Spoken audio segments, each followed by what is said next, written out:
ॐ अज्ञानतिमिरान्धस्य ज्ञानाञ्जनशलाकया चक्षुरुन्मिलितं येन तस्मै श्रीगुरवे नमः।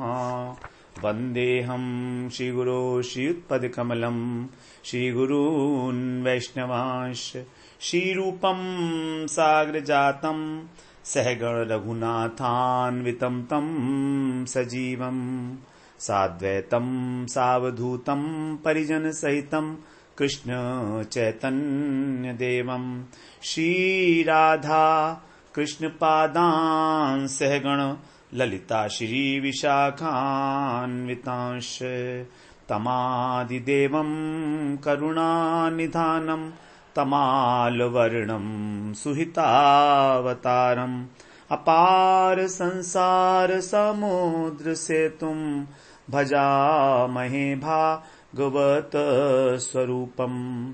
हे देव हे दैत हे भुवनैक बंधो हे कृष्ण हे चपल हे करुणैक सिंधो हे नाथ हे रमण हे नयनाभिराम हा हा कदानु भवितासि पदं दृशोर्मे। श्री कृष्ण चैतन्य प्रभो नित्यानंद श्री अद्वैत गदाधर शिव सदी गौरभक्त वृंद। हरे कृष्णा कृष्णा कृष्ण हरे हरे हरे राम राम राम हरे हरे। हरे कृष्णा। सर्वप्रथम मैं अपने गुरुपाद पद्म ओम विष्णुपाद अष्टोत्तर शत श्री श्रीमद् भक्तिवेदांत माधव गोसाई महाराज के चरण कमलों में अनंत कोटि दंडवत प्रणाम ज्ञापन करता हूं। हम लोग श्रीमद् भागवत पुराण में दशम स्कंध में 23वां अध्याय श्रवण कर रहे हैं, जहां पर भगवान याज्ञिक पत्नियों के ऊपर कृपा करने के लिए और उनको उनके पास ऐसा संदेश भिजवाया गोप बालकों के माध्यम से, गोप सखाओं के माध्यम से, कि आप उनसे जाकर कहो कि हमें भूख लगी है। तो जब उन्होंने, ब्राह्मणों ने उनको क्योंकि कुछ नहीं दिया था, तो जब उन्होंने उनकी पत्नियों से जाकर इस प्रकार कहा कि राम और कृष्ण जो हैं आए हैं पास में ही और वो भूखे हैं, तो तुरंत उनके हृदय की जो है कामना जो है पूरी हो गई। वो तो चाहती थी भगवान के, बहुत समय से वो प्रशंसा सुनती चली आ रही थी, उनके गुण का कीर्तन, नाम का कीर्तन। उनके हृदय में अभिलाषा थी कि कब कृष्ण का साक्षात दर्शन करेंगी, वो कब उनके चरणों की सेवा का सौभाग्य प्राप्त होगा। तो तुरंत उन्होंने अपने पास पात्रों में भोजन सामग्री ली और दौड़ पड़ी, जैसे नदियां दौड़ती हैं समुद्र से मिलने की ओर। कोई उन्हें रोक नहीं पाया। उनके बंधु बांधव पति सबने चेष्टा की, लेकिन कहां रुकने वाली। जब भगवान ही किसी को चुन लें अपना कृपा करने के लिए, तो क्या उसमें कोई व्यवधान हो सकता है। इस प्रकार से जब वहां पर वो पहुंची तो भगवान के रूप का दर्शन किया। श्यामम हिरण्य परिधिम वन माले बरहा, अत्यंत सुंदर रूप का भगवान के दर्शन किया। मुखाब्जहासम, भगवान के मुखमंडल पर एक मुस्कान विराजमान थी। अभिभूत हो गई, अपने नेत्रों के माध्यम से भगवान को अपने हृदय में ले जाकर बहुत समय तक उनका आलिंगन किया। उन आनंद में सरोबार हो गई, निमग्न हो गई। पता ही नहीं लगा उनको कि वो कहाँ है, क्या हो रहा है। इस प्रकार से तब भगवान ने फिर उनसे उनका ध्यान भंग करने के लिए उनसे कहा, स्वागतम वो महाभागा, अर्थात आप बड़ी भाग्यवान हो, आप लोगों का यहाँ पर स्वागत है, भगवान कह रहे हैं। फिर भगवान ने 26वें श्लोक में बताया कि आप मेरे को अपनी आत्मा के समान प्रिय वस्तु मानकर और जो प्रेम किया है, जो स्वार्थी लोग हैं, जो विवेकी स्वार्थी हैं, दो प्रकार के स्वार्थ हैं, एक तो शरीर का स्वार्थ, एक आत्मा का स्वार्थ। तो जो आत्मा के प्रति आत्मवान है, विवेकी हैं, आत्मानाथ विवेक को जानने वाले हैं, वे अपनी आत्मा के समान ही भगवान को प्रेम करते हैं। और भगवान को प्रेम करने का, भक्ति करने का कारण कोई किसी प्रकार की कामना वासना नहीं है, अपितु निष्काम भक्ति और निरंतर्यमयी निर्मल भक्ति। तो भगवान ने यहां बताया, अहेतुकी अव्यवहिताम भक्तिम आत्मप्रिय यथा। बड़ी सुंदर यहां पर बताई कि जो भक्ति अहेतुक है, समस्त कामनाओं से जो है रहित है, ज्ञान कर्म इत्यादि इन सब से रहित है, ऐसे जो शुद्ध भक्त हैं, उसको भगवान ने कहा कि यही कुशला, यही कुशल है, यही चतुरता है। देखिए, वैष्णव को कहा जाता है बड़े दक्ष हैं। दक्ष का मतलब है बड़े कुशल हैं वो। गीता में भी कहा भगवान ने, योग है कर्मसु कौशलम, अर्थात कर्म के अंदर कर्म योग करना, भक्ति करना ही कर्म के माध्यम से यही कुशलता का परिचय है। तो ये बड़े चतुर होते हैं भक्त लोग, ऐसी निष्काम भक्ति करते हैं कि भगवान ही उनके वशीभूत हो जाते हैं। तो इस विषय में उन्होंने, भगवान ने जो उदाहरण दिया, आत्मप्रिय अर्थात अपने प्रयोजन को जानने वाले जो विवेकी व्यक्ति हैं, वो समस्त कामनाओं से रहित होकर ऐसी भक्ति करते हैं जैसे साधारण व्यक्ति अपनी देह से प्रेम करता है। आत्मप्रिय, आत्मा के समान, शरीर के समान प्रिय, और शरीर से संबंधित, तो हमारा जो अभी प्रेम है शरीर और शरीर से संबंधित पुत्र, पिता, पत्नी इत्यादि से है। तो इस प्रकार की ममता भगवान में रखते हैं वो। तो जैसे एक जो है विषयी पुरुष अपने शरीर में और अपने शरीर से संबंधित वस्तुओं में आसक्त होता है, ममता रखता है, उसी प्रकार जो परम स्वार्थ अर्थात परमार्थ के पथिक हैं, विवेकी हैं, वे इस प्रकार से भगवान की निष्कपट भाव से प्रेम करते हैं, उनमें ममता रखते हैं। तो ममता के साथ भगवान की जो भक्ति की जाती है वही है प्रीति भगवान के प्रति। और ये कैसी होती है प्रीति? अव्यवहिताम, इसको कोई रोक नहीं सकता, निरंतरता है इसमें। जैसे हम अपने पुत्र से, अपने माता पिता से कैसा प्रेम करते हैं? निरंतर, हमेशा उनका स्मरण है। ऐसा कभी कोई क्षण नहीं है कि हमें अपने माता पिता, अपने पुत्र का, अपनी पत्नी का स्मरण ना हो। ऑफिस में काम कर रहे हैं, व्यस्त हैं, लेकिन स्मरण है। तो इसलिए स्मरण कर नहीं रहे हैं, हो रहा है, वो तो है ही ऑटोमेटिक, करें क्या? चिंतन किया जाता है, स्मरण होता है। तो जो अपनी वस्तु होती है, जिसको पूरा हम अपना मान लेते हैं, उसका निरंतर स्मरण होता है। इसलिए बोलते हैं नैरंतर्यमयी, अव्यवहिता। अभी जो साधन स्टेज में भक्ति की जाती है, वहां पर निरंतरता नहीं है, क्योंकि वहां पर तो हमारा देहाभिमान है, संसार में आसक्ति है। तो अभी तो हम बुद्धिपूर्वक कर रहे हैं, लेकिन यही जब भाव की स्थिति में पहुंचती है अथवा आसक्ति की स्थिति में पहुंचती है, तो वहां पर भी निरंतरता आ जाती है भक्ति के अंदर। निष्ठा, रुचि, आसक्ति, तो रुचि के स्तर जो है वो निरंतरता हो जाती है वहां पर। इस प्रकार जो है ब्राह्मण पत्नियों के हृदय में भगवान के प्रति इतना प्रेम है कि वो उनको बिल्कुल अपना मानती हैं, तभी सब कुछ छोड़कर यहां पर उपस्थित हो गई हैं उनकी सेवा के लिए। तो यहां पर इस श्लोक के माध्यम से भगवान ये बता रहे हैं कि मुझ में इस प्रकार की भक्ति करने वाले, शुद्ध भक्ति करने वाले जैसे तुम लोगों की भक्ति है, निश्चित रूप से और भी लोग हैं।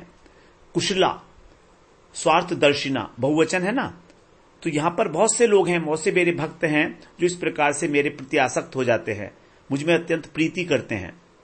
तो देखिए यहां पर जो है विप्र पत्नियों के हृदय में यद्यपि भगवान के प्रति प्रेम है,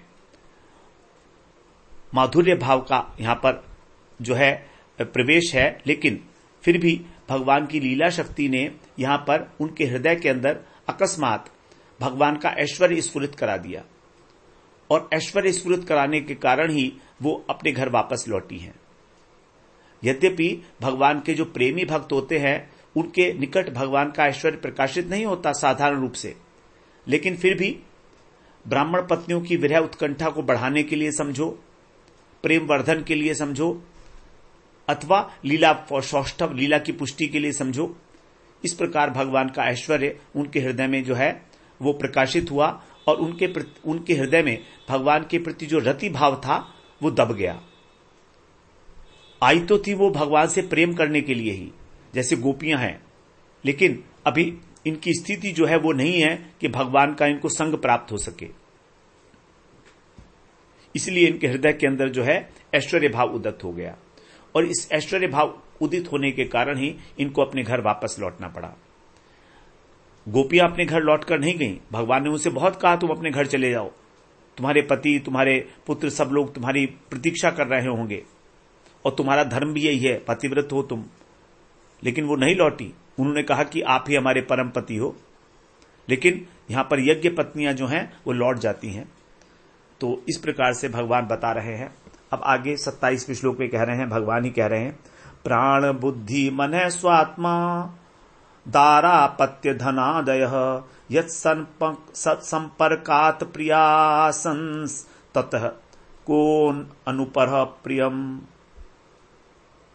प्रिय को अनु अपरः प्रिय यत् संपर्कात, अर्थात जिसके संबंध से, जिस आत्मा के जब आत्मा से संबंध हो जाता है तब प्राण, बुद्धि, मन, आत्मीय जन, हमारे स्वात्मा ने, हमारे जो सुहृद हैं, हमारी देह, हमारे स्त्री, हमारा अपत्य माने पुत्र, धन इत्यादि सभी वस्तुएं प्रिया आसन, प्रिय हो जाती हैं।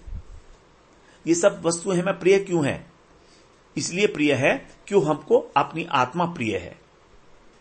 आत्मा प्रिय होने के कारण ये वस्तु भी हमको प्रिय है। और नु माने निश्चित रूप से ततः परह प्रिय, और उस आत्मा से भी अधिक जो प्रिय वस्तु है वो कहो, वो क्या हो सकती है? आत्मा से जो प्रिय वस्तु, आत्मा से भी जो अधिक प्रिय वस्तु है वो क्या होगी? तो हमारे आत्मा के संबंध के कारण ये सांसारिक वस्तु प्रिय लगती हैं। और उस आत्मा के भी जो आत्मा है अर्थात परमात्मा, यहां पर परमात्मा के लिए कहा गया है, तो उस आत्मा से भी जो अत्यंत श्रेष्ठ हैं ऐसे परमात्मा श्री कृष्ण, उनसे प्रिय और वस्तु क्या होगी अधिक? तो बड़ी सिद्धांतिक बात भगवान यहां पर कह रहे हैं उनसे कि वास्तव में प्रत्येक जीवात्मा को परमात्मा ही प्रिय है क्योंकि परमात्मा है वो। तो इस युक्ति के द्वारा यहां बता रहे हैं कि जिसके संपर्क के कारण हमारी सब चीजें प्रिय होती हैं, उस जीव का परमात्मा से अधिक प्रिय और कौन हो सकता है? साधारणतः यदि हम सोचते हैं तो आत्मा ही सभी के प्रेम का केंद्र होती है। इसलिए सभी लोग जिस प्रकार अपनी आत्मा से प्रेम करते हैं वैसा किसी ने नहीं करते, अपने शरीर से भी नहीं करते। क्योंकि यदि हमारे शरीर का कोई अंग खराब हो जाता है तो हम उसको काट देते हैं, कटवा देते हैं। शरीर से प्रेम नहीं है, आत्मा से है प्रेम। वरना तो हम शरीर को क्यों कटवाएंगे? प्राणों का संकट अगर उपलब्ध हो जाए तो हम पुत्र को भी छोड़ देते हैं, संकोच नहीं करते, क्योंकि आत्मा प्रिय है हमको। हम चाहते हैं कि हम रहें, जीवन रहे, हमारा जीवन रहेगा तो आत्मा रहेगी, तभी तक जीवन है ना। तो इसलिए हमें सभी वस्तुओं से प्रेम भी लगता है। तो लेकिन जिन्हें यह ज्ञान हो गया है कि वास्तव में आत्मा का भी जो आत्मा है वो परमात्मा है, हमें अपने शरीर से प्रेम नहीं है, आत्मा से है।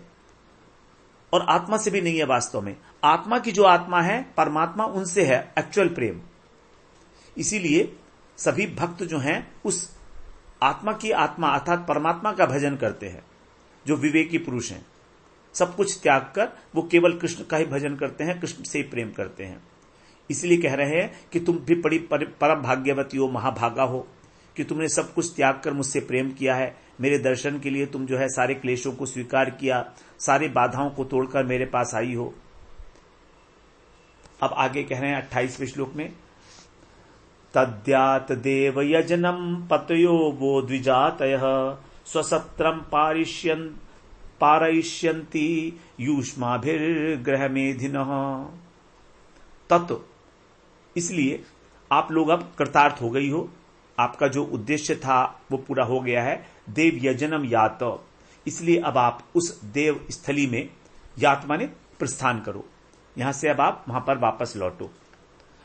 तो यदि कहें ब्राह्मणी कि हम तो कृतार्थ हो गई, हम लौटकर क्यों जाएं? तो कह रहे हैं यूष्मा भी ग्रह मेधिन, स्त्रियों के द्वारा ही जो ग्रह मेधिन अर्थात संसार धर्म है वो चलाया जाता है। और आप लोगों के बिना जो है ब्राह्मण लोग अपने यज्ञ की पूर्णाहुति भी नहीं कर सकते, क्योंकि पत्नी का होना अनिवार्य होता है यज्ञ में। इसीलिए वह माने आप लोगों के जो पति हैं, पतयः द्विजातयः, वे ब्राह्मण स्वसत्रम, अपना अपना जो सत्र है, यज्ञ है, उसको पारयिष्यन्ति, समापन करेंगे। इसलिए अब आप कृतार्थ होकर अपने पतियों के ऊपर अनुग्रह करने के लिए तुम लोगों को वहां पर जाना चाहिए। तो तुम यहां पर जो आई हो वो ठीक ही है, मेरा दर्शन करके तुम कृतार्थ हो गई। अब इसलिए तुम वापस यज्ञ स्थली पर लौट जाओ। तुम्हारे पति तो ब्राह्मण हैं, गृहस्थ हैं, और तुम्हारे सहयोग से ही वो अपना यज्ञ पूरा कर सकते हैं। इसलिए अब उन पर कृपा करने के लिए तुम्हें लौटना चाहिए, यही तुम्हारे लिए जो है श्रेष्ठ है। यहां पर तुम अधिक देर ना रुको, क्योंकि तुम्हारे पति यज्ञ की फल की प्राप्ति के लिए बहुत दिनों से कठिन परिश्रम कर रहे हैं। यदि तुम नहीं जाओगी तो उनका जो है प्रयोजन पूरा नहीं होगा। शास्त्रों में कहा गया है स स्त्री को धर्माचरित, अर्थात गृहस्थों को जो यज्ञ इत्यादि कर्म अनुष्ठान है वो पत्नी को साथ में लेकर करने होते हैं, तो इसलिए वो यज्ञ में पूर्णाहुति नहीं कर सकते। और जो मुझसे प्रेम करता है वो तो स्वाभाविक रूप से दयालु होता है, तो इसलिए अब तुम अपने पतियों के प्रति दया प्रकाशित करो। ये उनके प्रति दया होगी क्योंकि तुम उनका अनुष्ठान पूरा करने के लिए तुम्हारी जाना आवश्यक है। इसलिए ब्राह्मणियों, तुम्हारा जो समय है वो व्यतीत हो रहा है और तुम अपनी यज्ञ स्थली में लौट जाओ। तो इस प्रकार से उनका जो यज्ञ कार्य है उसको भंग करना तुम्हारे लिए ठीक नहीं है। यद्यपि तुम उससे प्रेम करती हो, तुम्हारे अंदर ग्रह की कोई आसक्ति नहीं है, तो भी कर्तव्य समझकर आपको लौट जाना चाहिए। भगवान उनको इस प्रकार की शिक्षा दे रहे हैं। भगवान तो हमेशा ही वंचना करते हैं। कोई भी जीव भगवान की भक्ति करे, पहले तो भगवान बुलाते हैं और फिर उसके बाद टेस्टिंग करते हैं। पहले तो वृंदावन में बुला लेते हैं भक्तों को आकर्षित करके कि मेरा भजन करना, और जब यहां वृंदावन में आके भजन करता है तो उसके ऊपर अनेक प्रकार के टेस्ट करते हैं उसको कि ठीक भी है, खरा है, सोना है कि कच्चा है अभी मामला, और कच्चा है तो उसको पकाते हैं फिर टेस्ट के माध्यम से। गोपियों को भी यही किया था भगवान को, और यज्ञ पत्नी को भी यही कह रहे हैं भगवान। अब यज्ञ पत्नी सोचेंगी कि तो भगवान की आज्ञा है हमें जाने के लिए, हमें जाना ही पड़ेगा। गोपियों को भी कहा था, वो तो नहीं सुना उन्होंने, लेकिन ये सुन लेंगी, देखिएगा, क्योंकि इनके अंदर ऐश्वर्य मिश्रित प्रीति है। तो अब पत्नी कह रही हैं, पत्नी है ऊंचू, जो पत्नियां हैं वो कह रही हैं, मैं वम विभो वरति भमान गदितुम निशंसम सत्यम कुरुष्व निगमम तव पादमूलम प्राप्ता वयम तुलसीदाम पदवसृष्टम केशैर्निवोडुमतिलंघ्य समस्त बंधून। इस श्लोक की पहली वाली जो पंक्ति है बिल्कुल रास पंचाध्यायी वाली है। रास पंचाध्यायी में जो पहला अध्याय है 29वां अध्याय, उसकी ही पंक्ति जो गोपियों ने कहा है, मैं वम विभो वरति भवान गदितुम निशंसन, जो प्रणय गीत है उसका पहला वाला जो पंक्ति है वो यही है, मैं वम विभो वरति भवान गदितुम निशंसम। पत्नियां कह रही हैं कि हे सर्वव्यापक, हे विभो, भवान एवं निशंसम, तुम लोग इस प्रकार से मेरे पास से चली जाओ। आपने जो ये बात कही ये अत्यंत निष्ठुर है, निशंसम। गति तुम, आपका ये कहना, मां अर्हति, उचित नहीं है। आपने जो कह दिया हमसे कि वापस चले जाओ, ये ठीक नहीं है आपका कहना। निगमम सत्यम कुरुष्व निगमम तव पादमूलम, क्योंकि आपने अपने निगम में जो आगम निगम पुराण है उसमें आपने ये कहा है कि यद गत्वा न निवर्तन्ते तद धाम मर्मम परमम मम, मेरे धाम में आकर कोई वापस नहीं लौटता। और आप कह रहे हो कि हम वापस लौट जाएं। आपने ये ये भी कहा है न मे भक्त प्रणश्यति, मेरे भक्त का कभी विनाश नहीं होता। तो आपके ये जो वेदों में, गीता में जो वचन आपके द्वारा कहे गए हैं, सत्यम कुरुष्व, इनको सत्य करो। और वयम, हम लोग जो है ब्राह्मणियां, समस्त बंधून, सभी जितने भी हमारे पिता पुत्र बांधव हैं, अतिलंघ्य, उनका अतिक्रमण करके, पदव असृष्टम, अवज्ञापूर्वक भी, पदव माने आपके चरण कमलों में अर्पण हुई हैं। कैसे हुई हैं? जैसे कि तुलसी दाम, जैसे कि तुलसी की माला, केशय निवोरणुम निर्वोढ़ुम, इसलिए जो है केशय निर्वोढ़ुम, हम जो है आपके जो चरणारविंद में तुलसी की माला है उसको अपने केशों में धारण कर सके, इसलिए हम यहां पर उपस्थित हुई हैं। तो विप्र पत्नी कहती हैं कि आप ऐसी निष्ठुर बातें क्यों कह रहे हो, यह आपको शोभा नहीं देता। आपने ही तो कहा है कि जो भगवान को प्राप्त करता है उसे संसार में लौटना नहीं पड़ता, मेरे भक्त का नाश नहीं होता। इन प्रतिज्ञाओं को सत्य कीजिए। हम तो सब कुछ छोड़कर आई हैं आपके चरण कमलों में, कि आपके चरण कमल बिंदों में जो है अर्पित तुलसी माला को अपने केशों में धारण कर सकें। चाहे भले ही वो अवज्ञा पूर्वक है, हमको परमिशन नहीं है, लेकिन तो भी हमारी आपसे प्रीति हो गई है, हम आपको प्रेम करती हैं। देखिए यहां पर विप्र पत्नियों के हृदय में थोड़ी सी कमी रह गई कहीं प्रीति में, तभी उनको वापस जाना पड़ा है। थोड़ी सी कहीं कमी थी। गोपियों ने भी बिल्कुल यही बात कही थी प्रारंभ में, आप बाहर भीतर हैं, सर्वव्यापी हैं, सब कुछ जानते हैं, इसलिए ऐसी बातें ना करें।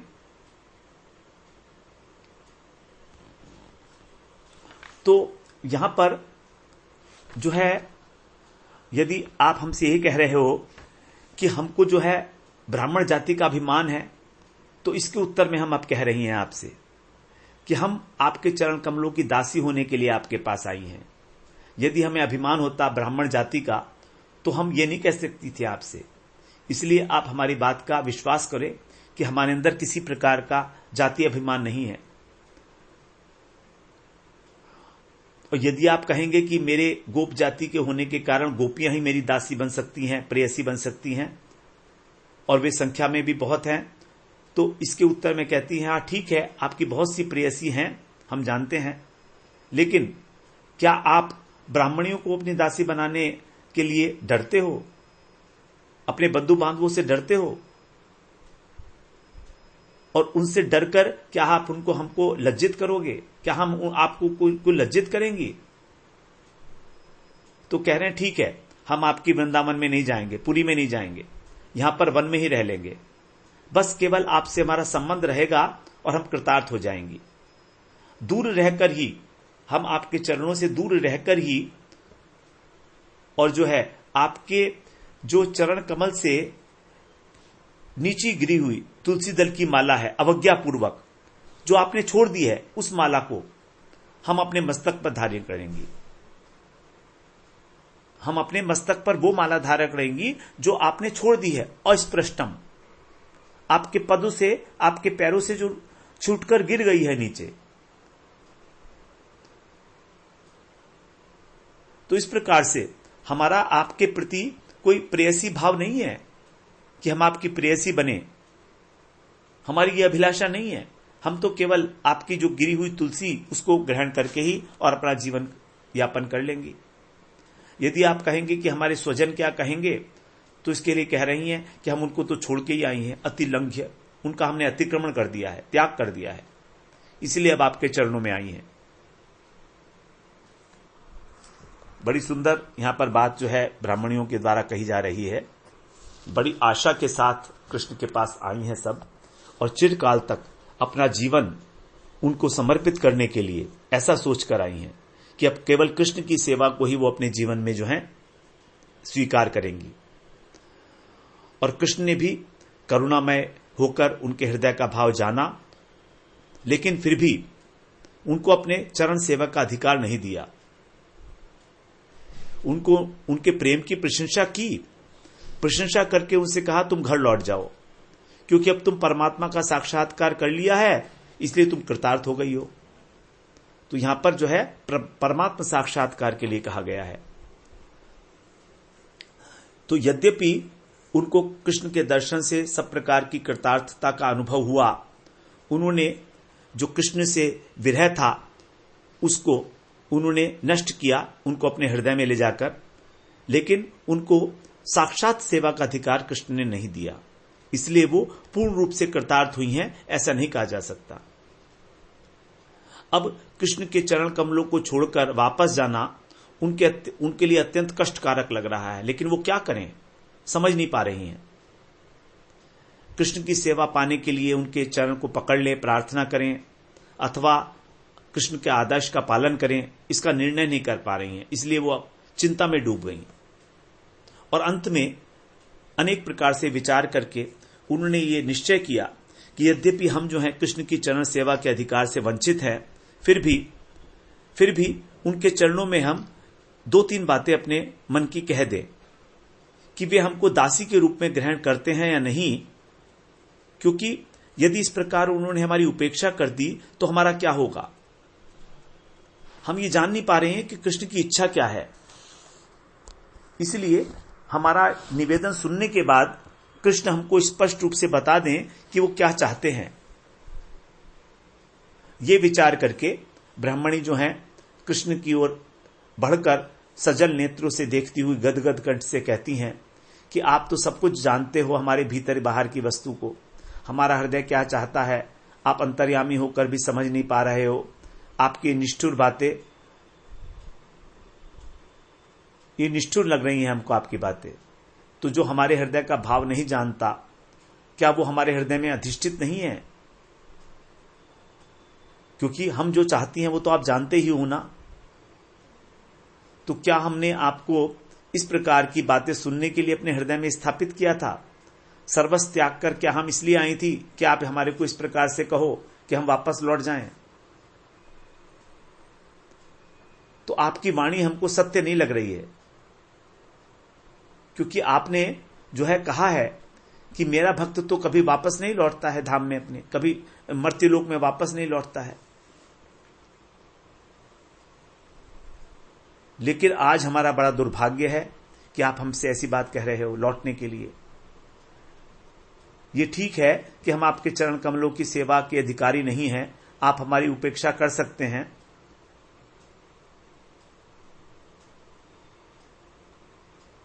तो अगर हम वापस लौट गए तो फिर आपका जो प्रतिज्ञा है उस पर कोई विश्वास नहीं करेगा। इसलिए आप हमसे चाहे जैसा भी व्यवहार करना चाहे करें, लेकिन लौट जाने के लिए ना कहें। अगर लौटने के लिए कहेंगे तो आपकी जो प्रतिज्ञा है वो असत्य हो जाएगी कि न मे भक्त प्रणश्यति, मेरे भक्त का कभी नाश नहीं होता।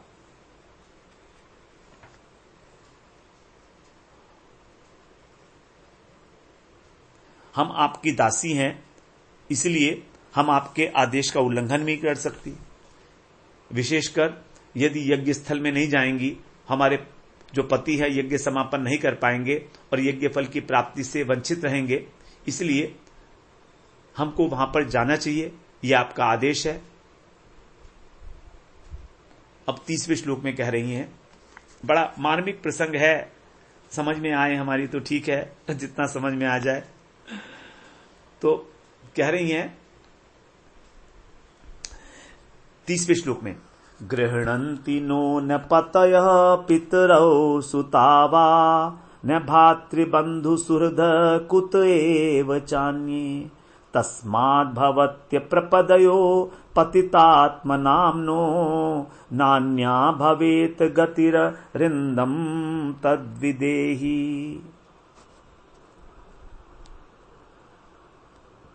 हमारे जो पति हैं, माता पिता हैं, पुत्र हैं, भाई बंधु, कोई भी हमें न ग्रहणंती, अब हम आश्रय नहीं देंगे क्योंकि हम उनका अतिक्रमण करके आई हैं। न ग्रहणंती, हमको स्वीकार नहीं करेंगे। और अन्य च कुत, और दूसरे की बात तो क्या कहें, हे अनिंदम, हे शत्रुओं का दमन करने वाले, तस्मात इसलिए, भवत प्रपदयो तुम्हारे चरणों की, पतितात्मनाम हम आश्रित हैं, तुम्हारे चरणों का हमने आश्रय लिया है, ऐसी हम नो हमारा अन्य गति, कोई दूसरी आश्रय, कोई दूसरी गति न भवेत नहीं है।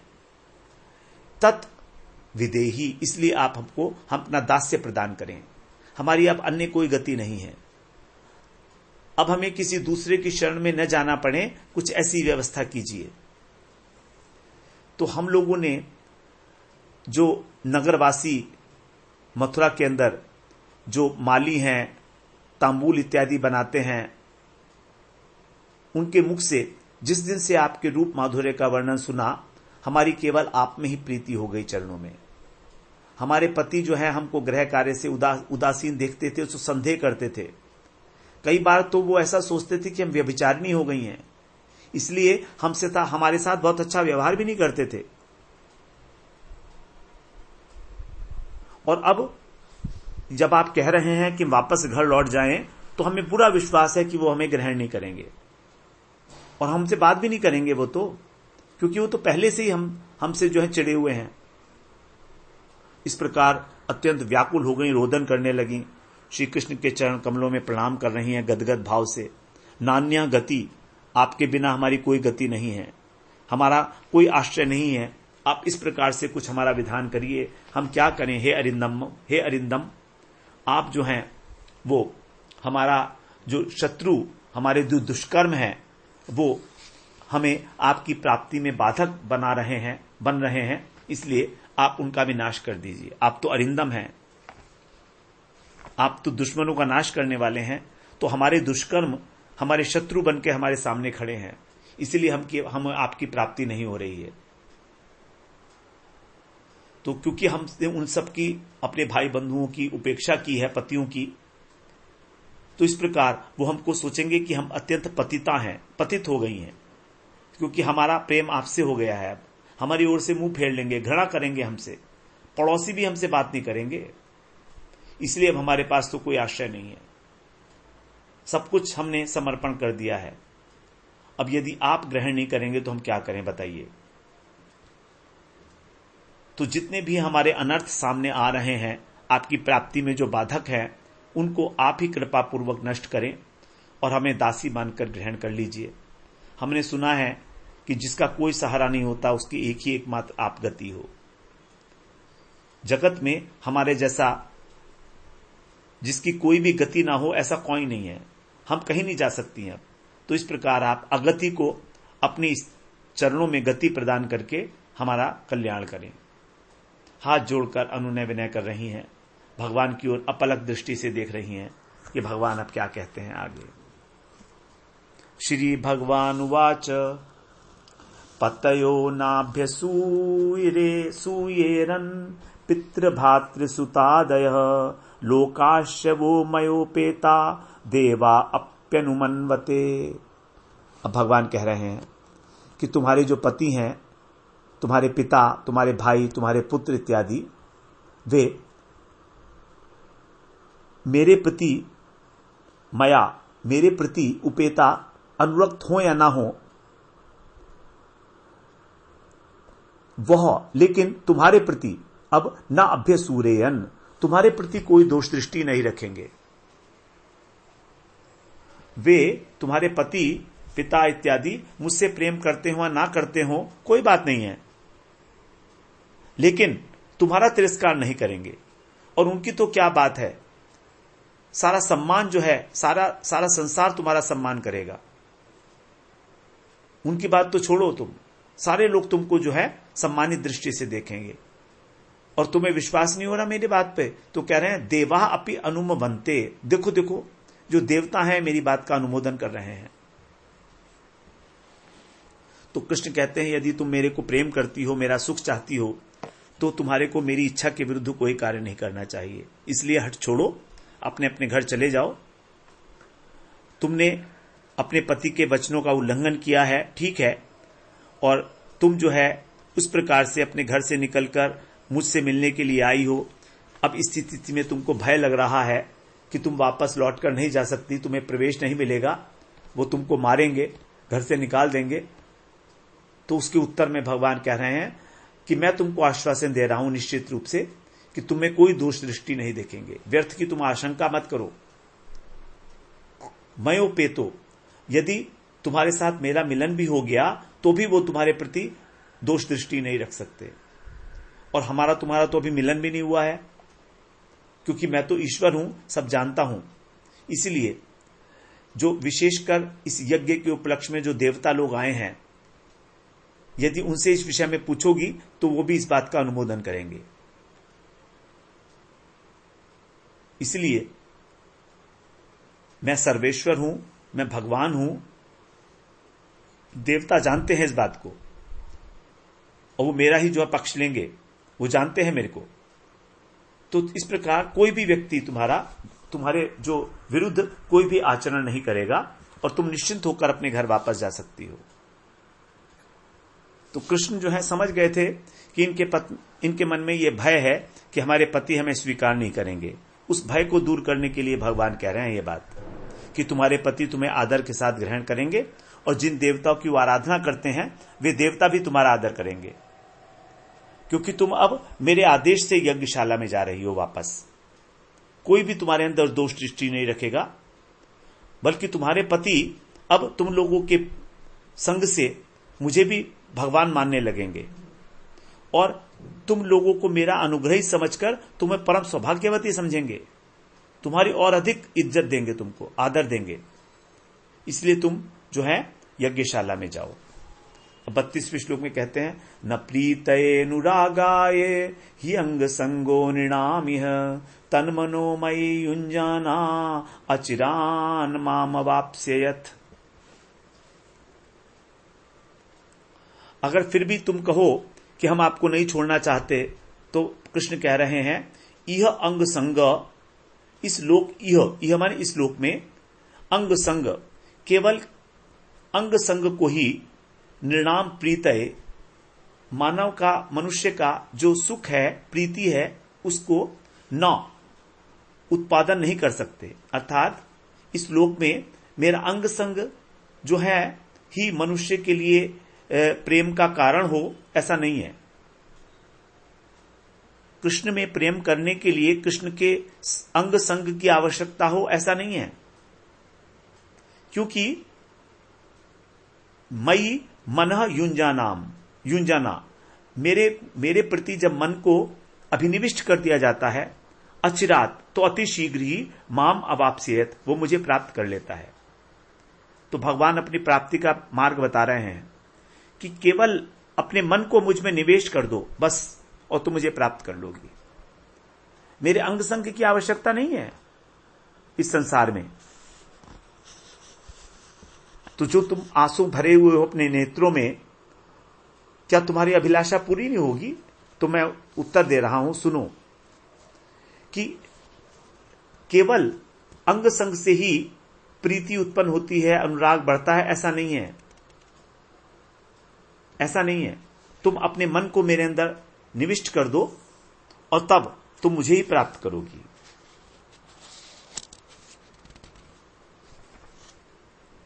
किसी प्रकार का इसमें कोई संशय नहीं करो। इस जन्म में तुम ब्राह्मणी हो, और अगर तुम मेरी दासी बनोगी तो ये मेरे लिए संभव नहीं होगा, क्योंकि ये जो रीति है समाज में अत्यंत निंदनीय हो जाएगी, और उससे फिर तुम्हारा प्रेम भी घट जाएगा। इसीलिए यदि किसी से प्रेम के कारण और उस प्रेम से अपयश फैलता है, तो वो कदापि नहीं करना चाहिए। तुम ब्राह्मणी हो और मैं तो वैश्य हूं, तो एक ब्राह्मणी को वैश्य का दासी बनना स्वीकार नहीं है समाज में। इसलिए तुम लोग घर जाओ, अपने कर्तव्य का पालन करो और मेरा चिंतन करो। अंग संग ही केवल सब कुछ नहीं होता इस जगत के अंदर। इस प्रकार तुम जो व्याकुल मत हो, यह निंदनीय है, क्योंकि तुम ब्राह्मण शरीर से मेरे पास नहीं आ सकती हो, और निंदनीय होने के कारण मेरे प्रति तुम्हारा जो प्रेम है वो भी कम हो जाएगा, क्योंकि लोग जब तुम्हारी निंदा करेंगे।